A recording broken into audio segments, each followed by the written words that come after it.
tradition que nous aimons tant, on en parle avec Roudia Mbaye. Salut Roudia, comment ça va? Salut Aïssa, tu vas bien? Je vais bien, tout le monde va bien. Il fait beau. Tout va bien. Que demande le peuple? C'est ça. Alors Aïssa, Oui. alors aujourd'hui on va parler du mil. Qu'est-ce que tu peux me dire sur le mil? Sur le mil? Oui? C'est un aliment. Que tu as beaucoup mangé à mon avis. Que je n'aime plus trop, mais je connais tellement mangé quand j'étais petite. Elle est jeune d'aujourd'hui, elle dit j'aime plus trop. Alors Aïssa, le mil est un terme regroupant plusieurs types de céréales et son étymologie nous vient du mot latin milium et fait partie de la famille des Poaceae graminées. Le groupe de céréales dont il s'agit est le sorgho ou le millet perle, cultivé en Afrique mais aussi en Asie. D'accord? Alors, voici quelques appellations du mil dans certaines langues africaines. Ouais. Alors, il est appelé Dougoup en Wolof. Il est appelé Nyoho Chelewe de la Côte d'Ivoire, Kihi en Mossi du Burkina Faso, Mbahé en Peul du Fouta Djallon, c'est Mbahé. Ouais. Mbahé, feu du Fouta Djallon, plus précisément Guinée-Conakry, d'accord? Alors, pour revenir sur la forme du mil, en fait, le mil a une forme ronde, est très très dur et qui résiste très bien à la sécheresse grâce à la profondeur de ses racines. D'accord? Alors, il y a différentes variétés de mil, comme je disais en amont, en citant le sorgho, le mil en perle et le mil vert. Donc, on va commencer sur le mil vert, qui est des toutes petites graines très dures et celui qui est le plus utilisé pour faire du couscous en Afrique noire. D'accord. Tu vois? Je crois qu'il y en a certains qui l'appellent bassi en Côte d'Ivoire et tiré au Sénégal et en Mauritanie. La tiri, oui. Nous, on dit la tiri. Voilà. Alors, nous avons aussi le sorgho qui englobe deux variétés de mil, qui est le mil blanc ou le mil rouge, et il est appelé bassi, justement, en Côte d'Ivoire, mais aussi au Burkina Faso, ou Sagna, en fait, un peu en Afrique de l'Ouest, d'accord? Ouais. Et son origine est bel et bien africaine.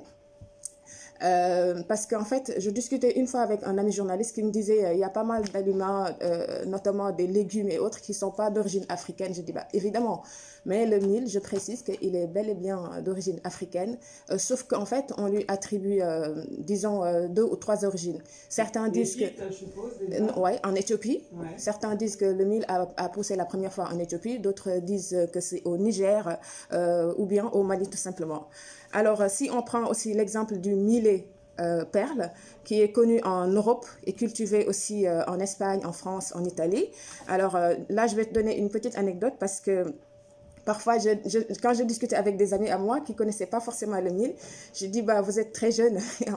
Je parlais comme une vieille. Je dis, vous êtes très jeune parce que on m'a raconté que pendant la Grande Guerre, les colons amenaient beaucoup de mil ici pour nourrir la famille, en fait, la population, parce qu'il y avait des problèmes de famine tout simplement. Ouais. Donc ils connaissaient bien ceux qui sont peut-être ceux qui ont 70, 80 ans, ils connaissent. Ouais, à mon avis, oui, ils connaissent très bien.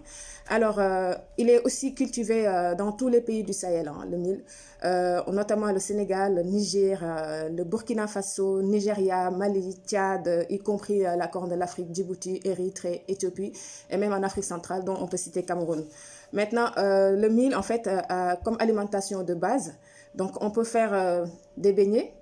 Ouais. On peut faire aussi du couscous, on peut faire de la bouillie, on peut le transformer en farine pour faire beaucoup de choses avec le latri dont tu disais, ou le tiakri, ou le lard. Avec le kossam ou Le kossam, oui, chez les Peuls. une base salée ou même avec une base sucrée. Bien sûr, on peut aussi l'utiliser pour faire du thau. En fait, le thau, c'est le plat national des Burkinabés. Ouais. D'accord?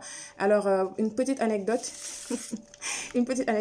parce que le mil, tu sais, aujourd'hui, on adore le pain que le français nous a amené.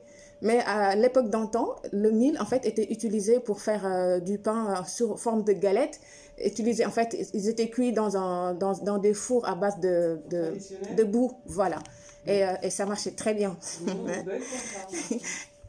Quoi? La galette? Bon, en fait, la galette. Ah, c'est très bon. Moi, je sais qu'au Sénégal, on fabrique du pain qu'on appelle pain riche et c'est à base de mil. Il est très lourd, mais très, très nourricier aussi. Ouais. Voilà. Alors, il y a aussi une autre anecdote, c'est-à-dire à l'époque traditionnelle, quand la femme, la femme qui rejoint le domicile conjugal, tu sais, il y a la belle famille, il y a tout le monde. Alors, pour la tester, on l'a réveillée le matin après la fête, hein, après la fête du mariage et tout. Alors, tu te lèves à 5 heures du matin, tu vas aller piler le mil, tu vois, pour faire aussi ce qu'on appelle le arao. Je ne sais pas comment on appelle ça en français. En fait, c'est pour c'est arao. Ouais. C'est les petites boules qui servent de couscous parfois, ou quand c'est plus grande. C'est carao, non, on appelle ça carao. Carao, oui, carao ou arao. En fait, tu le mouilles en fait le mil, ouais. Et ça te fait des boules en fait. À peu près de 30 millimètres. Oui, ça dépend du plat. Et donc la femme, elle devait faire ça le matin. Et puis préparer la bouillie en fait comme petit déj quoi. Et donc du coup normalement à 7 heures tout doit terminer. Tu te rends compte? J'aurais tellement voulu que tu sois à cette époque. Voilà, on va divorcer directement. N'importe quoi.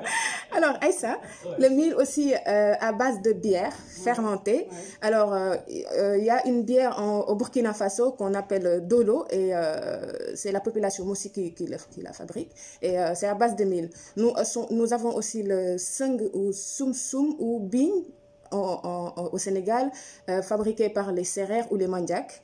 Et le mil aussi, c'est une culture vivrière, hein, c'est le pilier de la sécurité alimentaire au Sahel. Ouais. Jusqu'à présent, il est l'alimentation de base traditionnelle de 50 millions et quelques de Sahéliens. Pour les enfants, les nourrissons, les bébés. Mais tu sais, les bébés, ils sont nourris avec de la bouillie de mil quand ils sont petits. Et même la femme enceinte qui vient d'accoucher, bah, on te dit de faire une bouillie de mil en rajoutant parfois de l'huile de palme, mais vraie l'huile de palme, tu vois. Parce qu'ici, on dit qu'il y a du cholestérol et autres. C'est vrai, mais le vrai huile de palme, il est très, très, très riche avec beaucoup de vitamines. Alors, je fais vite.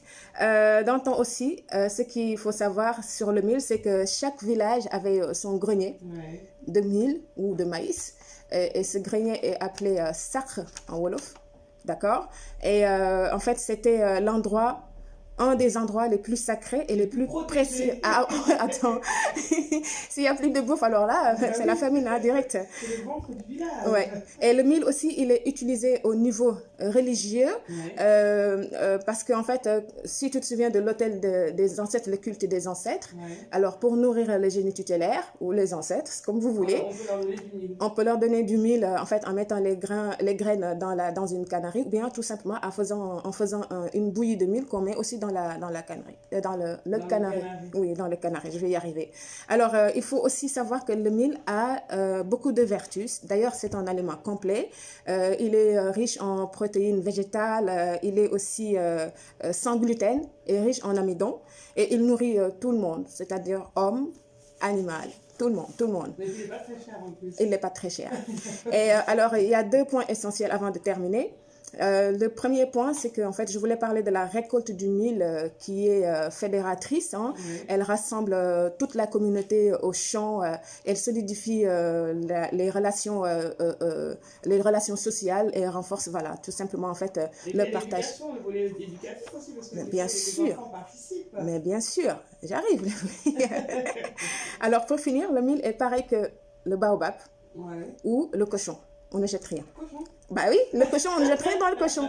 Alors, c'est pareil chez le mil ou c'est pareil pour le mil que pour le baobab. On consomme tout. Et donc, je te donne juste, en fait, quelques étapes de son utilisation. Alors, les graines cassées ou brisées, avant, on l'utilisait pour remplacer, en fait, c'est le riz qui l'a remplacé. Avant, on utilisait le mil à la place du riz, parce que je sais que les Ouest africains, ils adorent le riz, mais sachez que le riz, bah, c'est le colon, l'Occident qui nous l'a amené avant, c'était du mil qui était à la place tu vois, puisque le riz est d'origine asiatique. Alors, pour le son, il est utilisé pour la volaille, pour aussi les bétails. Donc, ils le mangent. Donc, tu vois, on ne jette pas. Et pour ces tiges, ils sont utilisés pour faire parfois une palissade, clôturer une maison rénovée et tout, chaque année. On l'utilise aussi pour faire du feu. soit pour la cuisine ou bien soit en fait le soir autour d'un vieux sage qui va raconter des histoires aux enfants. Alors une case aussi dont le toit est fabriqué à base de mille, je sais pas si c'était tige, je vais y arriver ou pas. En tout cas, il paraît qu'à l'intérieur ça restera toujours frais. Voilà, Aïssa, c'était mon coup de cœur d'aujourd'hui. Ah, vous avez faim là, faut dire. C'est vrai? Non, on a envie de manger la tirée. Va piler le mil et puis tu fais les boules. Hein? Ouais, moi, je vais l'acheter là, tout près. C'est ça, ouais. Merci, Roger. Merci, Aïssa.